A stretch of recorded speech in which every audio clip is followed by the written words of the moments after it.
Welcome to the Score Fantasy Basketball Podcast. It's the one and only Waiver Wire Queen. In today's video, I am going to talk about some players that I feel you should not panic on.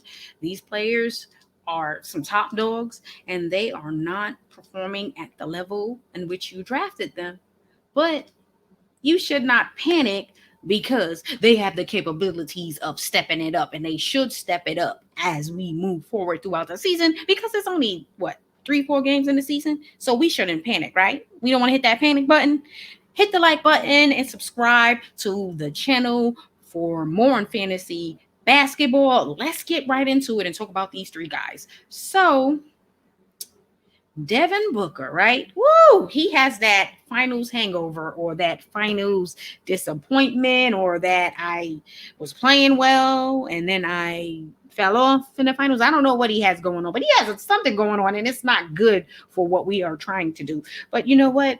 What I will say about Booker is first and foremost, very talented player. And he started off slow last season and then picked it up. However, this is worse than what he did last season in his early start. However, do I expect Booker to pick it up or do I expect him to continue to play this way? No, I expect Booker to step it up and perform. Yes, this is early on in the season. It's only a few games in. So let's not panic. Let's not get all nervous and then trade Booker away and then he actually meets whatever expectations you had for him. Give him a chance. Give him a few games before you start trading him away, because right now the value is not there. If you are trading him based on stats, it ain't there. But if you're trading him based on his name, then it's there. But right now it's going to be about stats.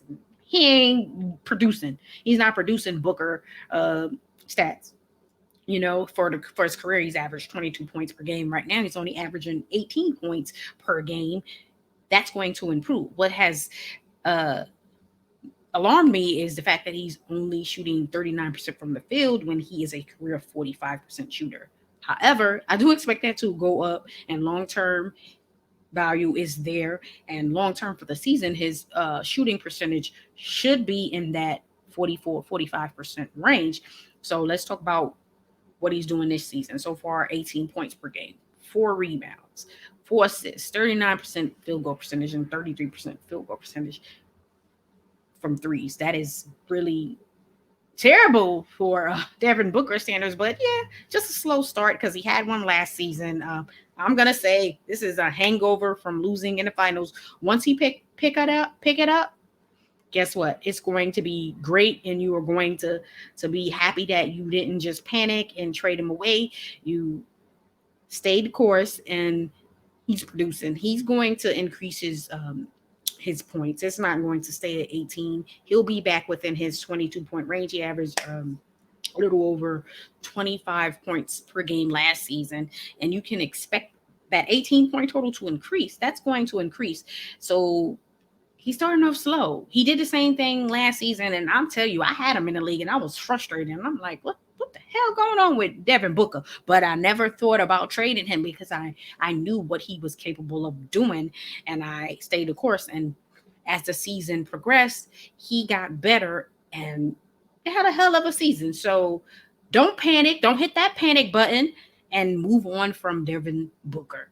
Hold on to Devin Booker, and you're going to be pleased that you did not abort mission, abandon him, and move on from him.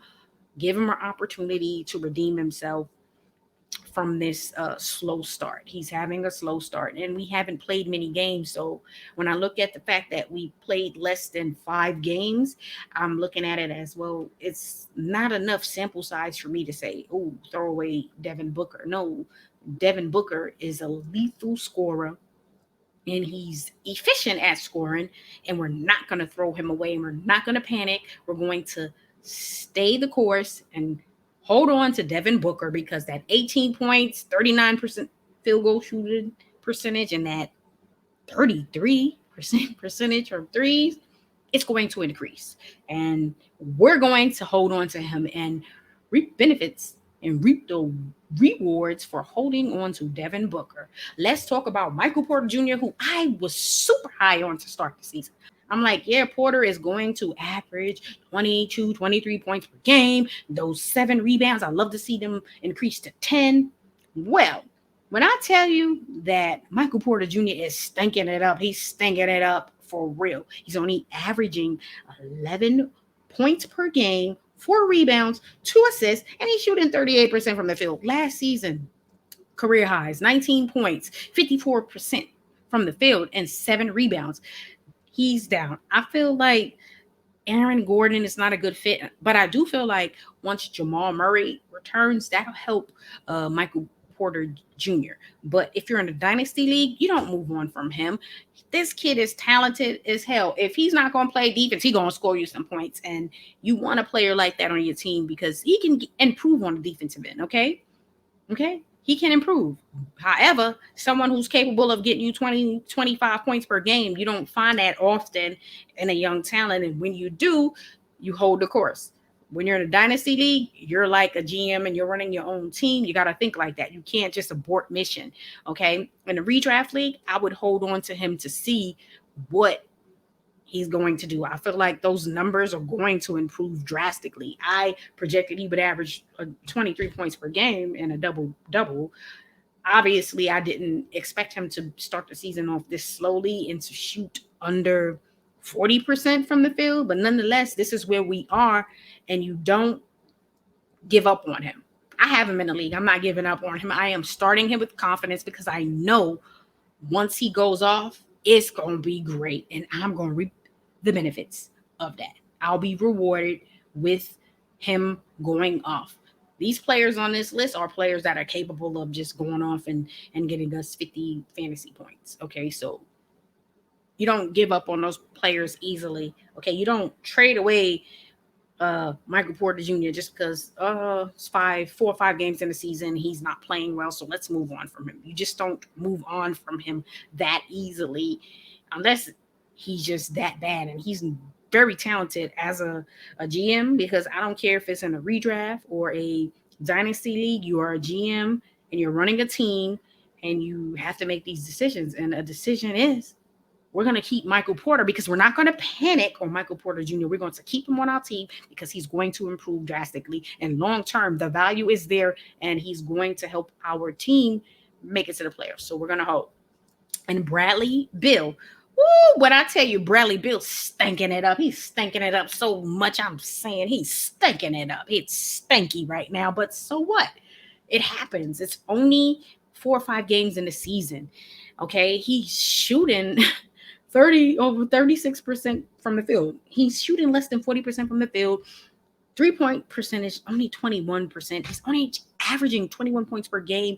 He averaged over 30 points the last 2 games. Some of that has to do with, okay, it's early on in the season. And another reason is the Wizards are an improved team. They've added Spencer Dinwiddie, Kyle Kuzma, and Montrezl Harrell, and those guys are really good, and they're actually scoring the ball. So Bradley Beal doesn't have to be that guy who averages 36 points per game, 30 points per game, pretty much.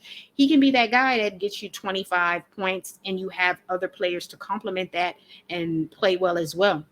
I mean, he averaged over 40 fantasy points last season, and he's in the 20s this year, which obviously is unexpected if you drafted him in the top 5, top 10. I know a lot of people drafted him in the first round, so you're expecting first round results. You're expecting premium player, top 5 pretty much, right? You're expecting that type of results on him, and you're not getting it. You're getting like, oh, okay, I could have drafted you in the later stages of the draft. I mean, 21 points per game when you were given 30 and your field goal percentage was much higher. You were an efficient shooter. Yeah, I can't do it. I mean, for his career, he's a 22-point scorer per game, and he shoots over 45% from the field. So the probability is he's going to increase that 36% field goal percentage. It's going to go up drastically.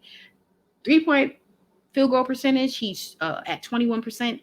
That's going to go up, but he has never been that great, in my opinion. He's shot 34. It's been all over the place, but it's been in the 30s. So Do I see him staying at 21? No, I expect that to increase as the season goes on. I'm going to give him a chance to increase that production. I'm not going to give up on somebody I drafted early on.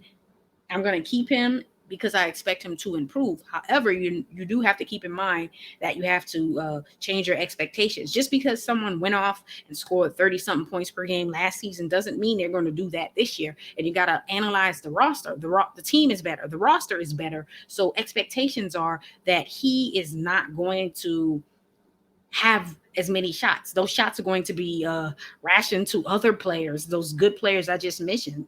They are going to take up some of that offense for him, but that doesn't mean he's still not going to be a really good player. You just have to lower your expectations and understand that, hell, you drafted him at this spot, but he really should have went somewhere else because of the roster and pretty much what he's going to be doing for you in 2021-2022 season. So yes, again, are we going to panic on these guys? No, we are not going to panic on these guys. We're going to give them a chance to redeem themselves and perform for our teams. These guys are some top dogs, some heavy hitters, some of our best players in fantasy and obviously in the NBA. So those type of players you just don't give up on easily. Give them a chance. And I guarantee you they will improve. All right, y'all, hit that like button and follow the Score Fantasy Basketball Podcast for more fantasy basketball. All right, make sure you leave some comments on this video, whatever questions you may have on fantasy basketball, and just know that we will respond to you. Y'all have a great evening. Peace.